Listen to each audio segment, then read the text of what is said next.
They say there are places that should not exist, places forgotten by maps, untouched by time, but always waiting for someone to stumble across them.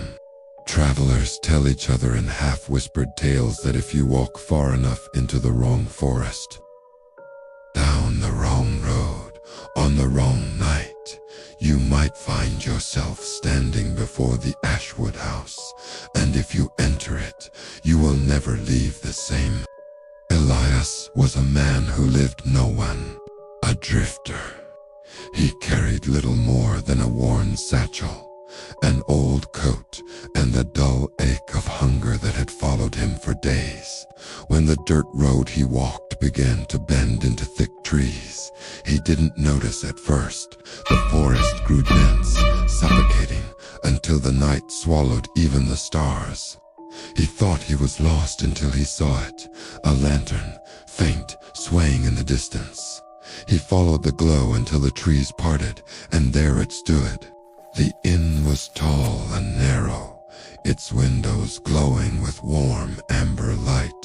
A sign swung from rusted iron hooks, its paint faded but just legible enough. The Ashwood House, rooms available. The sight should have comforted him.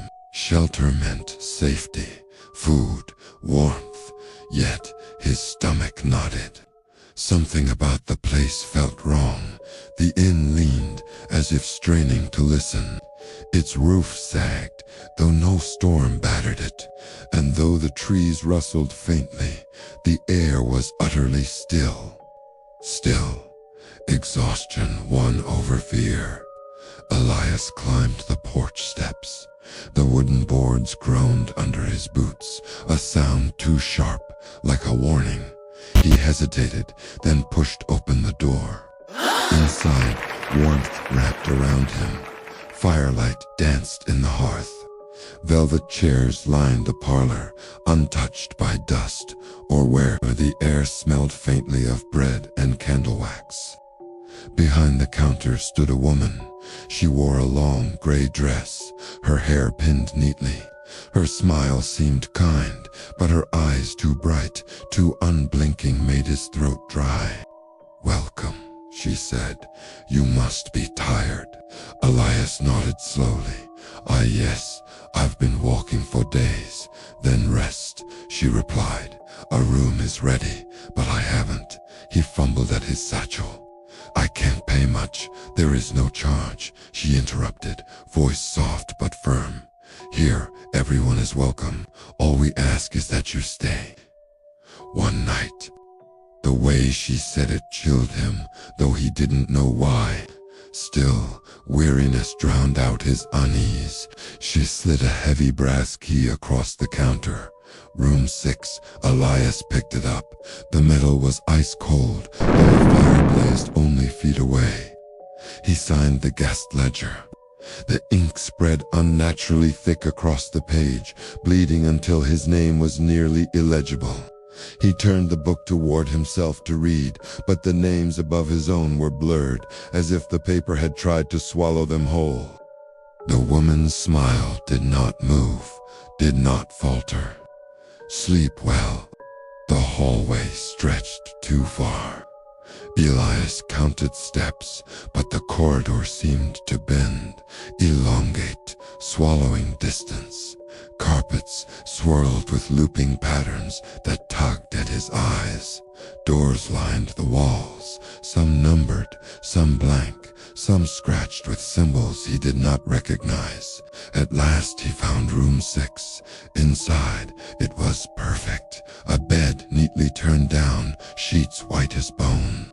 A candle flickered on the nightstand, though he had not lit it. On the desk, an old clock ticked, not the usual rhythm of time, but a heavy, deliberate beat, like a heart. Exhaustion blurred his fear. He removed his coat, set his satchel aside, and lowered himself onto the mattress. The bed was soft, as though it had been waiting for him. His eyes closed against his will. Sleep pulled at him. He sank, and then 2:33 a.m., the clock chimed. 13 times. Elias jolted awake, candlelight guttered, shadows thickened, and then came the whispers. At first, faint, like dry leaves brushing across wood, but soon they grew, filling every corner, wrapping around him. Words he could not understand, laughter, crying, sighs, 1,000 voices, speaking over one another. The walls began to breathe, expanding, contracting. He stumbled backward, heart pounding. The door groaned and split, the frame stretching into darkness. The window dissolved into nothing. The entire room bent outward until it no longer resembled a room at all, but an endless corridor. Elias staggered into it. His footsteps echoed unnaturally loud. The hallway stretched into infinity, lined with doors that pulsed as though alive. Some opened on their own, revealing fleeting horrors. A nursery, cradles rocking though empty. A dining hall where chairs scraped backward, though no one sat in them. A mirror-lined chamber where reflections turned their heads a second too late. And always the whispers. Some felt near, others impossibly far, but all pressed against him until he thought his skull would crack. Then, footsteps. He turned. At first, nothing. Then, at the far end of the corridor, a figure emerged, pale, thin, a man in torn clothes, eyes hollow. "Don't," the man rasped, his voice cracked like dry wood. "Don't fall asleep, never again. If you do, it takes you." "Who are you?" Elias demanded, but the man only shook his head violently, clutching at his ears. "It's almost time again." And then he screamed, a raw animal sound, as the walls around him folded inward, swallowing him whole. He was gone. Elias staggered backward, chest heaving. The whispers grew louder, feverish. He turned, running blindly down the corridor. Doors slammed open as he passed. From within, he glimpsed faces pressed against the walls, eyes wide, mouths moving silently.